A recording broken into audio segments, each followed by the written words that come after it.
ఈ రోజుల్లో మనుషులు వాళ్ళ మాటలను మార్చడానికి ఎక్కువ సమయం పట్టడం లేదు. అచ్చంగా ఒకరి జీవితంలో కూడా ఇదే జరిగింది. ఆ మనుషుల మాటలు పట్టించుకుంటే ఆయన గురించి ఈ రోజు మనం చర్చించుకునే వాళ్ళం కాదు. ఇంతకీ ఎవరా వ్యక్తి? ఒకప్పుడు పిచ్చోడనేవాళ్ళు, నేడు కోటీశ్వరుడని కొనియాడే స్థాయికి ఎలా ఎదిగారు? ఇంతకీ ఆయన సక్సెస్ స్టోరీ ఏంటి? పిచ్చోడన్నోళ్లే కోటీశ్వరుడు అని కొనియాడుతున్నారు. 2014లో మొదలైన స్టోరీ. అది 2014. ప్రపంచం బిట్ కాయిన్ ను ఒక జోక్ గా భావించిన ఆ రోజుల్లో ఒక వ్యక్తి తన జీవితాన్ని దానిపై పణంగా పెట్టారు. ఆయన ఆ రోజు చేసిన పని నేడు అతన్ని $1 బిలియన్ సంపదకు అధిపతిగా మార్చింది. ఈ కథ ఎవరిది అనుకుంటున్నారా? బినాన్స్ వ్యవస్థాపకుడు, క్రిప్టో కింగ్ గా గుర్తింపు సంపాదించుకున్న చాంగ్ పెంగ్ జావో కథ. 2014లో ఆయన దాదాపు $9 లక్షల విలువైన బిట్ కాయిన్ ను కొనుగోలు చేయడానికి షాంఘైలోని తన అపార్ట్మెంట్ ను విక్రయించారు. ఆ సమయంలో ఒక బిట్ కాయిన్ విలువ కేవలం $600.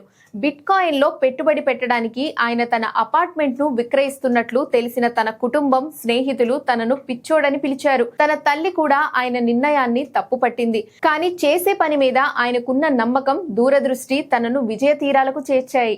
ఆర్థిక మాంద్యంలో చలించలేదు. చాంగ్ పెంగ్ జావో బిట్ కాయిన్ ను కొనుగోలు చేసిన కొన్ని నెలల తర్వాత దాని ధర $600 నుంచి $200లకు పడిపోయింది. ఆ సమయంలో ఆయన సంపదలో 2 వంతులు తుడిచిపెట్టుకుపోయాయి.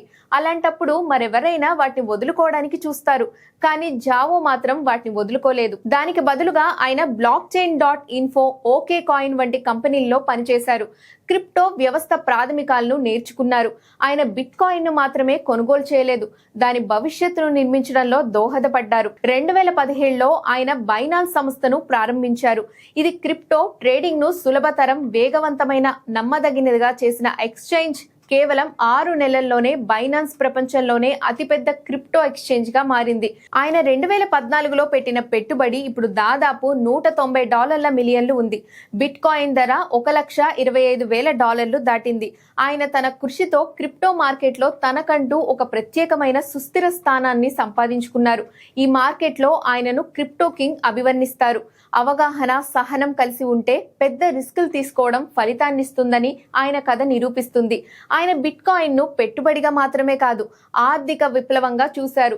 ఎంతమంది ఎన్ని చెప్పినా తన నమ్మకాన్ని, దూరదృష్టిని చెక్కు చెదరకుండా ఉంచుకోగలిగారు. ఒకప్పుడు పిచ్చోళ్ళు అన్న నోళ్లు ఇప్పుడు ఆయన్ని కోటీశ్వరుడు అని కొనియాడుతున్నారు.